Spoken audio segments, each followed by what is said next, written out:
Hello বন্ধুরা, good morning. Welcome back to my channel আর লাইফস্টাইলে তোমাদেরকে জানাচ্ছি অনেক অনেক স্বাগতম, অনেক অনেক ভালোবাসা। তো আজকে আমাদের এখান থেকে বিদায় নেওয়ার পালা। তো এগুলো এনেছি হচ্ছে আমরা সাগর, সোনালির বরের, সোনালির ছেলের জন্য।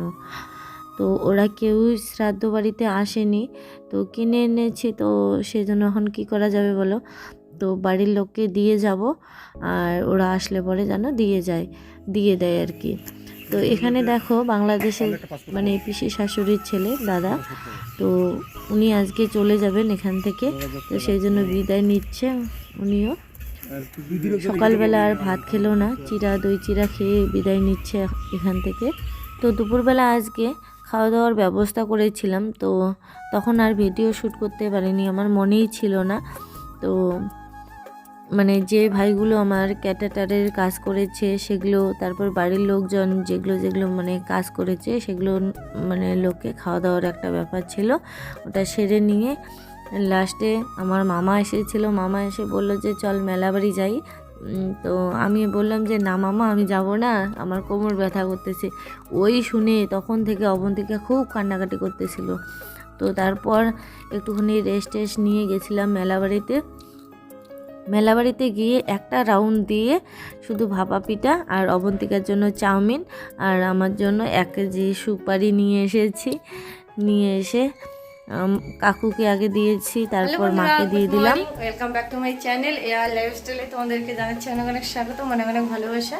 তো আমরা আজকে যাব হচ্ছে কলকাতা, আর মা এদিকে রান্নাবাড়ির তোড়জোড় শুরু করে দিয়েছে। এদিকে আমাদের জন্য টিফিনের জন্য দেবে হচ্ছে পুরি, আর দেখো এখানে করলা ভাজা করেছে, আর এখানে মাংসের তরকারি, কালকে মাংস এনেছিল, খেয়েছি কিছু আছে।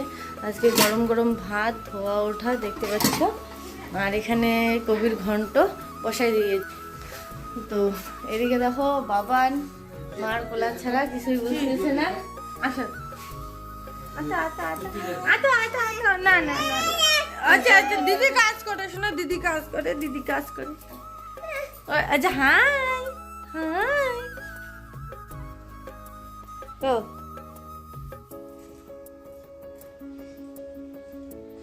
আমাদের কালকে যাওয়ার কথা ছিল কিন্তু যাওয়া হয়নি।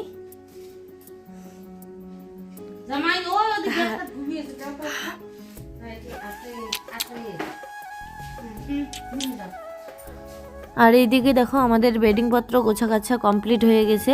তো তার মধ্যে আবার আমাদের ব্যাগের মধ্যে ছিল মার কিছু কাপড় জামা, তো সেগুলো আবার আমাদের সঙ্গে যাচ্ছিল। তো ভাগ্যিস ব্যাগগুলো খুলে দেখেছি। তো দেখার পরে তো কাপড় জামা চাদর টাদর এগুলো মাকে দিয়ে গেলাম। মা বলতেছে যে চাদরটা নিয়ে যাও। তো আমি বললাম যে না থাক, তোমার জন্য কিনেছি, তোমাকে দিয়ে যাই, আমি আস্তে আস্তে কিনে নেব পরে যদি দরকার পড়ে। তো দিয়ে দিলাম, মা নিতে চাচ্ছিল না। মা জানে তো আমার চাদর সেরকম একটা নেই, তো সেই জন্য বলতেছে যে তুমি নাও। তো তারপর আমি এসেছি হচ্ছে জুতা নিতে। আমার একজোড়া জুতা এখানে রেখে গেছি, তো সেগুলো আবার যদি রেখে যায় তাহলে আমাকে হাওয়াই স্যান্ডেল পরে যেতে হবে। তো ভাবলাম যে হাওয়াই স্যান্ডেল পরে যাওয়ার থেকে বরং এই জুতোগুলো নিয়ে যাই, আমার পরাও হয়ে যাবে। তো এই ঘরে যেগুলো কাপড় এনেছিল মা সেগুলো আমার দেওয়া কাপড়, আর যেটা নতুন কাপড় সেটা হচ্ছে তোমার এই শ্রাদ্ধ বাড়ির কাপড়। আর তারপর বাড়ি চলে এসেছি। এখানে দেখো রিভান কাকিমার কোলে চড়েছে, ওরাও বাড়ি চলে যাবে।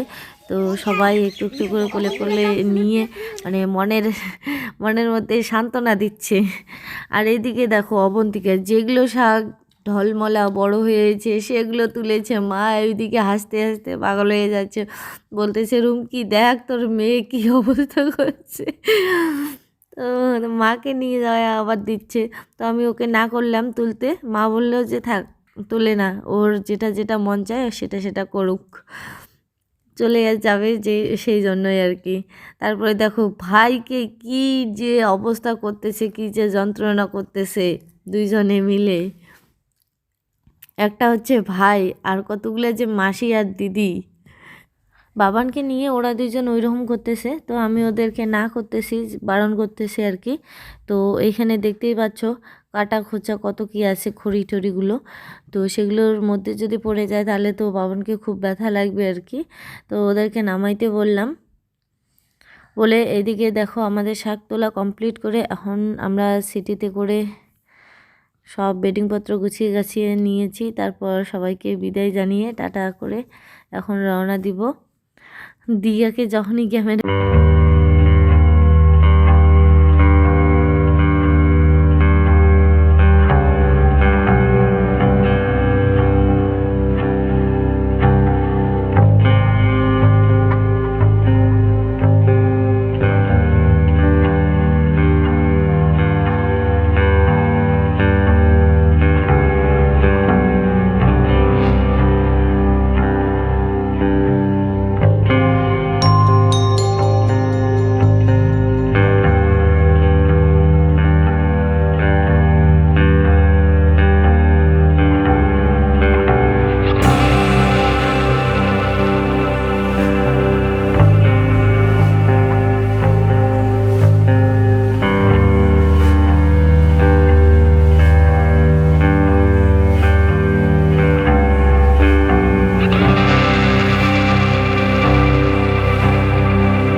তোমাকে সবাই ভালো বলবে। যদি তোমার মৃত্যু হয়, মৃত্যুর পরের দিনই লোকে বলবে কি লোকটা ভালো ছিল। সেই হচ্ছে আমার ঠাকুর আর আমার দশা। তো যাই হোক, ঠাকুর চলে গেছে আর আমি ছেড়ে যাচ্ছি, তো সেই জন্য শান্তি, একদম পৃথিবী যেন শান্ত হয়ে গেছে। তো চলো বন্ধুরা, কলকাতা যাচ্ছি, আর আমাদের বাড়ি হচ্ছে একদম বর্ডারের কাছে। তো বিধিরে বিধিরে ও বিধিরে,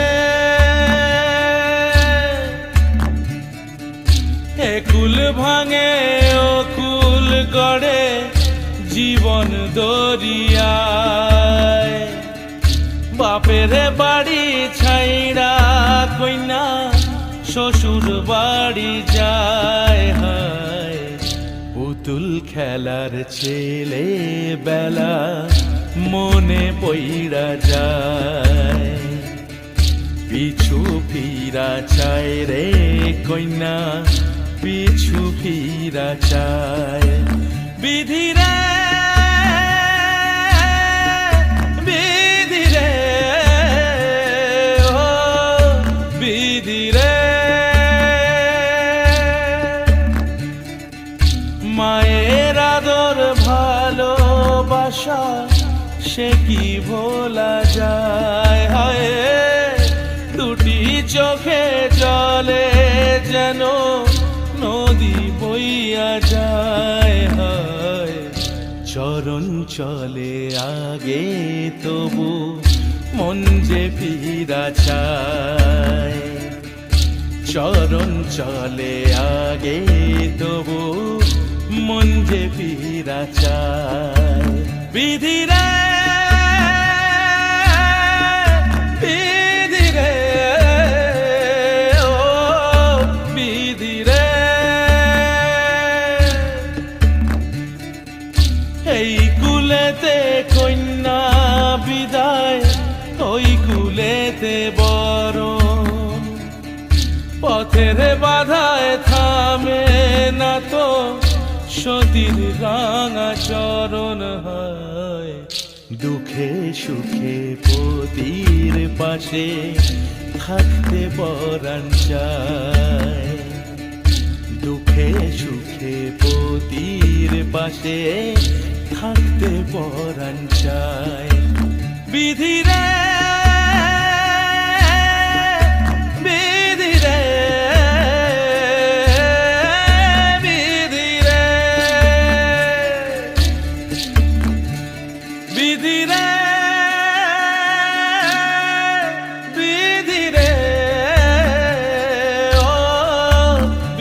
ধীরে একুল ভাঙে ও কুল গড়ে জীবন দরিয়ায় বাপের বাড়ি ছাইড়া কইনা শ্বশুর বাড়ি যায় হায় পুতুল খেলার ছেলে বেলা মনে পইড়া যায় পিছু ফিরা চায় রে কইনা পিছু ফিরা চায় বিধিরে বিধিরে ও বিধিরে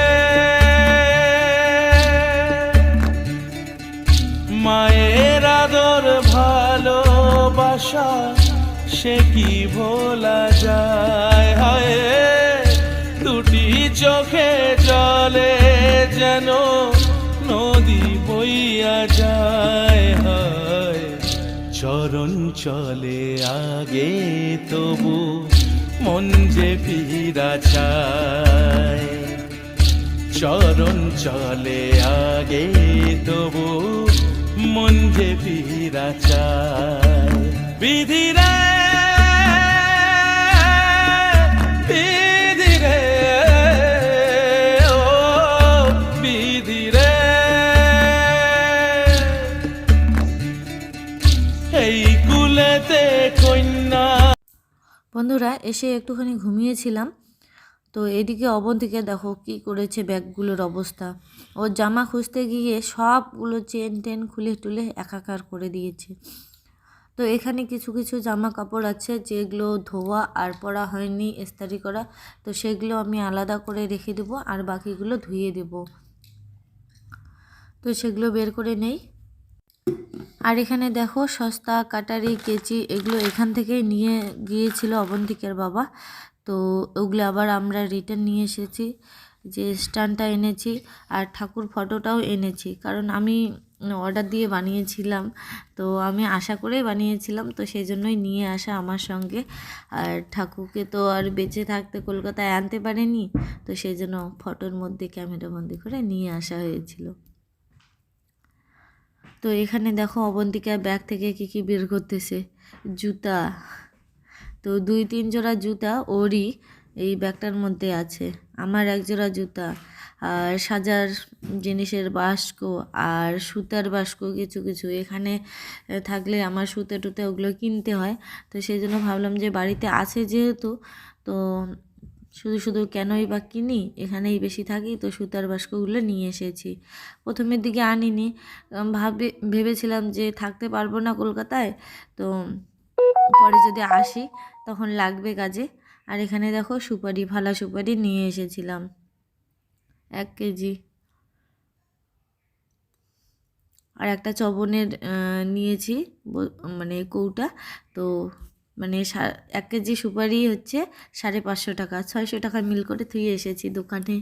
আর গা ঘষার ছোবাগুলো আমার বোন দিয়েছে, এখানে এসে দেখেছে ও আমার গা ঘষার ছোবা অবধি আমাকে কিনতে হয়, তো সেই জন্য ও আমাকে ওগুলো দিয়ে গেছে। অবন্তিকার যে পেন টেন এগুলোর বাস্ক। আর এখানে চাল নিয়ে এসেছি, ভোগ ধানের চাল। আমার দিদাও কিছু চাল দিয়েছে খাওয়ার জন্য, হবিষের জন্য দিয়েছে, ওটা আলাদা করে দিয়েছি, হবিষে যতটুকু লাগে ততটুকু, আর বাকিটা আমাদেরকে খেতে বলেছিল। আর কিছুটা রয়ে গেছিলো, সেইটুকু নিয়ে এসেছি। আর আমি যে 3 কেজি কিনে এনেছিলাম, তো সেই 3 কেজিও এখানে আছে তুলসী ভোগ। তার মধ্যে আবার ওই যে বের করতে গিয়ে প্যাকেটটা ফেটে গেল।